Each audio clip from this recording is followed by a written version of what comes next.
Le phénomène des concessions à Kinshasa. Ces fameux quartiers créés de nulle part, ces fameux quartiers qui permettent aux riches, donc une minorité exclusive, de vivre dignement sur le sol quinois. Pour moi, ces quartiers expriment le mal qui ronge et qui touche notre société. Une société où on nous impose une forme d'apartheid. Une forme d'apartheid économique, bien sûr. Ces concessions poussent comme des champignons dans la ville de Kinshasa. Et dans ces concessions, étrangement, l'ordre, la propreté, la sécurité règnent. Dans ces concessions, étrangement, bien sûr, il n'y a ni problème d'eau, ni problème de courant. Et dans ces concessions, il y a des espaces publics verts, ouverts à tous. Comme par hasard, dans ces concessions, il n'y a ni bar, ni église. Et donc, des éléments qui vous privent de la possibilité de pouvoir réfléchir et de raisonner sur la vie, sur votre vie et sur le monde qui vous entoure. Et comme par hasard là-bas, nous maîtrisons les systèmes de tri. Nous maîtrisons aussi surtout les systèmes qui nous permettent justement d'évacuer nos déchets. Toutes les choses que nous n'arrivons pas à faire hors des concessions. Pour moi, ces concessions sont l'expression ultime du capitalisme parasitaire sur notre territoire ou sur nos terres, tout simplement. Ces concessions à Kinshasa sont l'expression de l'égoïsme absolu. Une situation qui creuse le fossé entre les riches et les pauvres. Si tout Saoudien, Qatari ou encore Chinois, etc., peut vivre dans son propre pays, dans les conditions que ces concessions de Kinshasa proposent, alors j'aimerais aussi que cela puisse être valable pour tout citoyen congolais. Tout citoyen congolais mérite justement de vivre dans ce genre de concessions, ou dans ce genre de conditions plutôt, excusez-moi. Tout citoyen congolais dans son propre pays mérite de vivre dans ces conditions-là. Parce que le pays, on a la possibilité de proposer justement cette qualité de vie à tout citoyen congolais, hors de ces concessions. Je ne suis ni prophète ni voyant, mais je peux vous certifier que si cela continue comme ça, cette situation fera exploser la société congolaise. Car vous ne pouvez pas avoir un niveau de discrimination aussi élevé, concentré sur un même espace, sans qu'il ne puisse avoir des conséquences. Parce que les koulouna, c'est les résultats justement de ce genre de phénomène. Quand les riches se goinfrent et se barricadent, le résultat est qu'il y aura une forme de résistance émise par la masse populaire. Et cette forme de résistance n'a ni d'éthique et ni de moralité. Elle n'a pas d'éthique, elle n'a pas de moralité. Elle s'exprime tout simplement de sa manière la plus primitive. Vous avez sans doute sûrement remarqué que je parle très souvent du retour à nos valeurs ancestrales. Je ne fais pas ça pour rien. Nos valeurs ancestrales nous enseignent qu'il n'y a pas plus important que l'unité, la collectivité et la solidarité. Nos valeurs ancestrales vont nous aider justement à remettre le capitalisme en question. Nos valeurs ancestrales nous pousseront à comprendre que l'égoïsme mène à la perdition et que la collectivité et la solidarité poussent à la grandeur.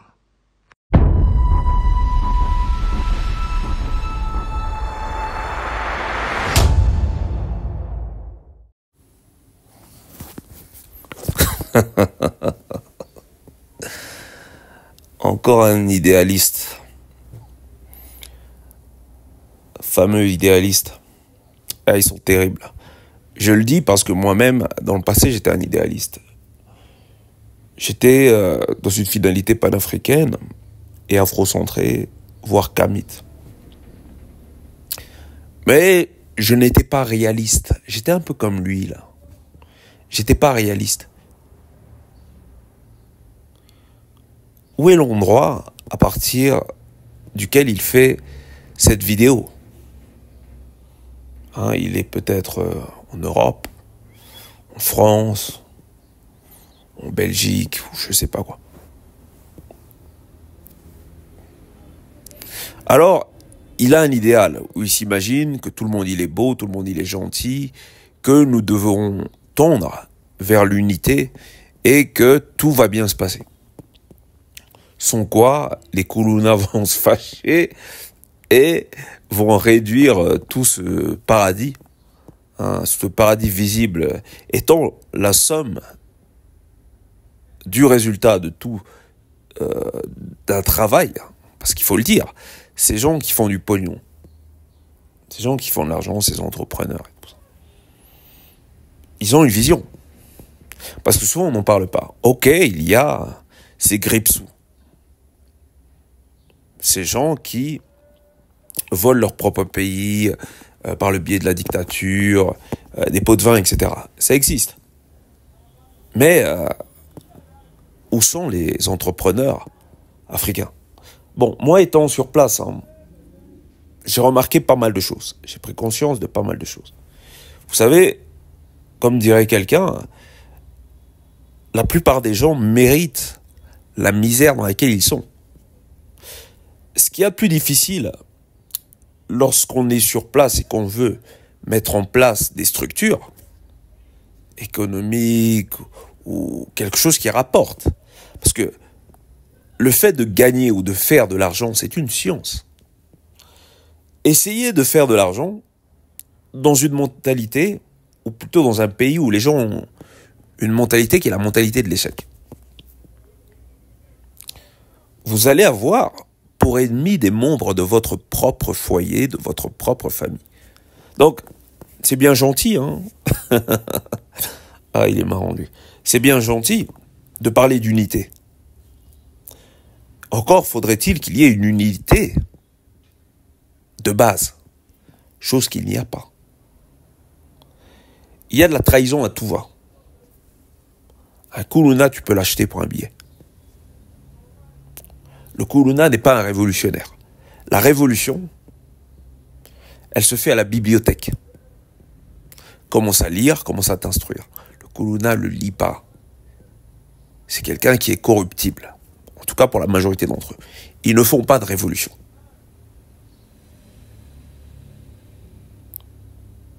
Il faut comprendre que il y a des forces. Il y a soit les forces de la nature, comme il en parle, c'est-à-dire quelque chose qui arrivera inéluctablement par le biais de la nature elle-même. Des révoltes pas du tout maîtrisées. On va revenir à la révolution à Cuba, portée par, je vais en citer deux, Fidel Castro et le Che Guevara, qui était un médecin, et Fidel Castro, je pense, un étudiant en droit, qui appartenait donc à une classe, les deux appartenaient à une classe supérieure. C'était pas les pauvres. Ce ne sont pas les pauvres, putain de merde. Ce ne sont pas les pauvres sans instruction qui font la révolution. Un Kuluna ne fait pas de révolution. Il faut que les gens apprennent à réfléchir plutôt qu'à être tout le temps dans l'émotion, l'idéal, etc. Il faut arrêter de regarder des Superman. On n'est pas dans un film. Il faut voir les choses avec conscience. Ils appartenaient à une classe supérieure. Notamment Fidel Castro qui était marié à une nana qui était bien née. Et lui-même étant fils donc d'une femme de ménage, je pense, une femme de ménage qu'il avait eu avec le propriétaire, donc je pense. Vous me direz si j'ai tort. Du lieu dans lequel il résidait. Ok. Donc il a pu bénéficier d'une instruction dont ne bénéficiera pas le Kuluna. Il faut comprendre tout ça. Donc il parle de ceux qui veulent vivre décemment, éloignés de toutes ces perturbations qui sont la pauvreté, la jalousie, l'envie. Parce que le pauvre est jaloux. Le pauvre est envieux. Vous ne pouvez pas vivre décemment avec des gens qui ignorent ce qu'est la décence. Moi-même, j'en veux pas. Moi, je veux vivre décemment. Je veux vivre décemment. Et quelqu'un qui n'a pas d'éducation, quelqu'un qui n'a pas de culture, vous ne pouvez pas lui parler d'un projet Même un projet panafricain, vous ne pourrez pas.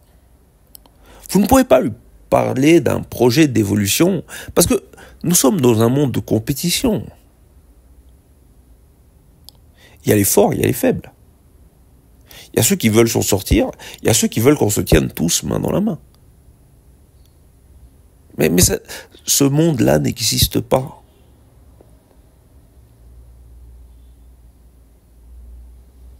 Il faut ouvrir les yeux. Ce monde n'existe pas. Il y a l'idéal, c'est-à-dire que je veux que tout le monde soit gentil. C'est pas la réalité. Il y a des gens méchants, il y a des gens mauvais. Je veux que tout le monde veuille du bien. C'est pas la réalité. Il y a des gens qui ne t'aiment pas. Sans même que tu aies fait quelque chose, il y a des gens qui ne t'aiment pas. Alors tu vas occulter cette réalité pour continuer d'idéaliser la réalité et vivre dans ton monde. Parce que c'est ça, la réalité du mec qui fait cette vidéo. Il est gentil, il est bien gentil, mais il vit dans son monde. On est obligé de se battre. Le riche ne veut pas se faire chier avec quelqu'un qui a aucune instruction, aucune culture, aucun savoir-vivre. Il veut vivre de manière décente. Il arrive en Afrique et il se dit, tiens, il y a des problèmes d'eau, il y a des problèmes de courant. Moi, je ne veux pas les subir. Si le peuple accepte de subir ça, c'est son problème. Mais vous ne pouvez pas derrière venir et les pointer du doigt et dire, ah, ils sont méchants, ils sont méchants. Alors que le peuple que vous défendez, lui, il l'accepte. C'est pas de la faute à celui qui n'accepte pas. C'est pas de la faute à celui qui n'accepte pas. C'est la faute à celui qui accepte. À lui de se révolter. Celui qui n'assume pas sa révolte mérite la situation dans laquelle il est. Ça, c'est un discours conséquent et réaliste. Pas l'idéal qui consiste à dire que tout le monde mérite, alors que la plupart des gens ne sont même pas au niveau même de pouvoir se révolter. Ne veulent même pas se révolter. Vous savez, la plupart des gens ne veulent pas se révolter. Lui-même qui tient ce discours, je pense que c'est un panafricain, donc lumumbiste, etc. Mais qu'il aille au Congo, parler de Lumumba. Qu'il aille dans les coins les plus reculés, ou bien qu'il aille parler aux gens qui tiennent des bars et tout ça, qu'il aille leur parler de Lumumba, on va rigoler. On va rigoler. Le pauvre, il sera tout seul. Donc c'est à ces gens-là qu'ils souhaitent le bien parce qu'ils rêvent d'un monde égalitaire. Ça n'existe pas l'égalité. Comme dirait Sarkozy, même si c'est pas le meilleur exemple, ça vaut ce que ça vaut. Il y a les petits, il y a les grands, il y a les riches, il y a les pauvres, il y a les intelligents, il y a les cons. Il y a ceux qui prennent soin d'eux, il y a ceux qui aiment les fast-food. Il y a ceux qui vont à la salle de sport, il y a ceux qui passent leur temps à s'arroser de bière et de choses qui détruisent leur santé. Chacun son choix. Maintenant, si ces gens ont décidé d'apporter un peu de paradis dans un monde qui est l'enfer, grand bien leur face. Mais faites la même chose, putain de merde, faites la même chose. Plutôt que de les pointer du doigt, bande de gros jaloux, et de dire qu'en fait, c'est pas juste, et de leur souhaiter le pire. En sous-entendant voilà, que les Koulouna vont faire la révolution. Un Koulouna ne fait pas la révolution. La révolution, c'est pas une blague. Il faut non seulement avoir une grosse paire de coronesses pour faire la révolution, mais en plus, il faut être instruit. Un révolutionnaire cherchera toujours l'instruction pour développer sa révolution. C'est pas un mec qui fume de la colle ou du chanvre dans les rues de Kinshasa qui va faire la révolution. Ou qui va comprendre même ce qu'est la révolution et qui va comprendre sa révolte. Il ne s'en prendra pas à eux. Vous savez à qui il va s'en prendre ? Il va s'en prendre à des gens comme ce monsieur l'idéaliste s'il décide de vivre au pays. Il va s'en prendre à ceux qui leur perçoivent, ceux qui les perçoivent plutôt comme leur égal. Il va s'en prendre, à ceux qui ont le malheur de se rapprocher trop près, de trop près. Moi, j'ai des jeunes chez gays ici dans mon quartier. Je les considère, je les respecte, je les apprécie. Il y a une appréciation mutuelle. Il y a un respect mutuel. On s'aime beaucoup. Mais ils savent qu'on n'est pas du même monde. Mais je leur donne du respect. Bien plus de respect que la majorité des gens leur donnent. Parce que je sais ce qu'ils sont. J'ai été dans des lieux où j'étais avec des jeunes comme eux. Donc, quand je les vois, je me vois. Même si la situation n'est pas du tout comparable avec ce qui se passe en Europe. Mais la plupart des gens ne les voient pas. Mais on s'en fout de ça. Faut assumer sa place et son rond. Lui, il est là, confortable, je ne sais pas dans quel pays d'Europe. Puis il te dit que ceux qui ont bâti leur paradis dans cet enfer qu'est la RDC ou Kinshasa ou je sais pas quoi, ils ont tort de faire ça. Mais alors, rembourse-les. Rembourse-les, parce que tu donnes des leçons de morale, mais est-ce que tu es capable de leur rembourser? Est-ce que tu as la bourse pour ça? Certaines personnes veulent faire du putain de fric. Et ces gens, ils sont peut-être pas. Enfin, je pense même qu'ils ne sont pas en France. Ils sont pas là-bas. Chez les gauchistes et tout ça qui veulent leur taxer à travers les impôts tout leur pognon. Non, ces gens, ils sont où, tu crois? Ils sont à Kinshasa. Et ils veulent vivre décemment. Ils veulent faire du pognon. Mais moi, ce qui me dérange, c'est que parmi ceux qui veulent faire du pognon, donc parmi ceux qui ont une volonté d'émergence, il n'y a pas assez d'entrepreneurs afro. Ça peut aider. Je ne dis pas que c'est une solution en soi. J'en sais rien. Mais c'est déjà mieux. Si tu veux sauver quelqu'un, ne lui donne pas un poisson, comme on dit, apprends-le à pêcher. Pourquoi ne veulent-ils pas pêcher, tous ces gens-là? Parce que moi, j'ai peut-être de la famille ici. Enfin, j'ai de la famille ici.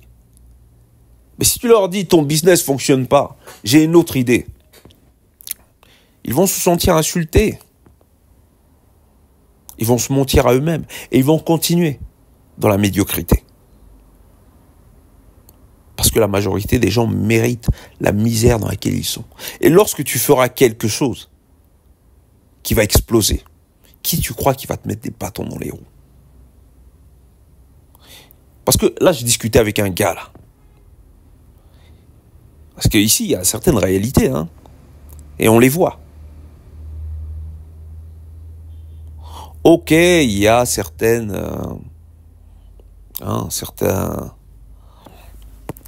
allégeances. J'ai discuté avec un gars, il a soulevé son t-shirt. Il s'en sort plutôt bien financièrement. J'ai l'impression d'avoir vu des impacts de balles sur son ventre, mais c'était pas trop ça. Il me disait qu'il s'était fait empoisonner, qu'on avait tenté de l'empoisonner à 3 reprises. Ce mec marche seul. C'est pas des blagues. C'est pas des blagues. L'unité n'existe pas. Ceux qui ont tenté de lui faire ça, c'est qui, tu crois? Ce sont des proches. Ce sont des gens comme lui.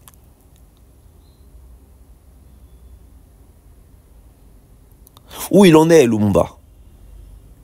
Où il en est, Sankara? Tous ceux qui avaient des aspirations positives pour le peuple, là, tous ceux qui, comme ce monsieur-là, étaient des idéalistes. Il faut tirer des leçons quand même de l'histoire. Où ils sont. Donc je veux bien qu'on ait un idéal.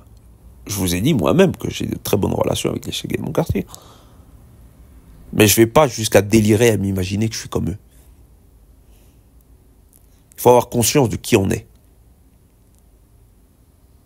Il faut avoir conscience que certaines personnes Vous pouvez aller même dans les ghettos n'importe où. Vous allez même en Occident. Je sais pas moi, en Italie, en Espagne, n'importe où. Même en Belgique, en France, n'importe où. Vous prenez les mecs qui ont déjà l'habitude de dormir dans la rue, vous croyez que même sur le plan mental, ça va? Non. Non. C'est comme ça. C'est comme une guerre. Il y a des gens qui vont rester, il y a des gens que vous allez laisser derrière vous. Des proches. C'est comme ça. Il faut survivre. C'est pas pour autant que vous ne devez pas faire ce que vous avez à faire. Vous devez marquer l'histoire, vous devez marquer votre temps. Il faut oublier les morts. Ils sont morts. Il faut oublier les cadavres, il faut les laisser derrière vous. Ça ne veut pas dire que vous n'avez pas d'empathie, non, au contraire. C'est-à-dire que vous devez continuer. Et il y a plein de gens, même parmi vos proches. Ah putain, les enfants de putain, même parmi vos proches, qui veulent pas que vous vous en sortiez. Ils veulent pas que vous en sortez mieux qu'eux, pardon. Ils veulent pas. Ils voient votre lumière. Parce que dans toutes les familles, là, on parle aussi de panafricanisme, etc. Mais il y a toujours quelqu'un qui brille dans une famille. Il y a toujours des gens qui veulent briller plus que ceux qui brillent dans leur famille. Moi, je vois beaucoup ici. Surtout, on parle beaucoup de matriarcat, tout ça, parce que je vois qu'on a affaire à un Kamit, là. Vous savez qu'ils détruisent les futures générations. Vous savez pas que ce sont les femmes. Ce sont celles qui sont là dans un délire. Parce qu'ici, ils sont à fond dans le délire matriarcat. Ici, on le vit. Hein. Ces putes-là. Vous savez combien de générations elles ont détruit? Elles essaient de chercher l'admiration, l'amour, l'affection à travers les futures générations. Et ceux-ci sont incapables de pousser convenablement. Elles les bloquent même pour que ceux-ci contribuent à leur finalité fantasmée qui est qu'elles sont des déesses. Arrêtez vos conneries. Vous n'êtes pas réaliste. Voyez le monde tel qu'il est, pas tel que vous voudrez qu'il soit. Merci, bienvenue dans le cercle.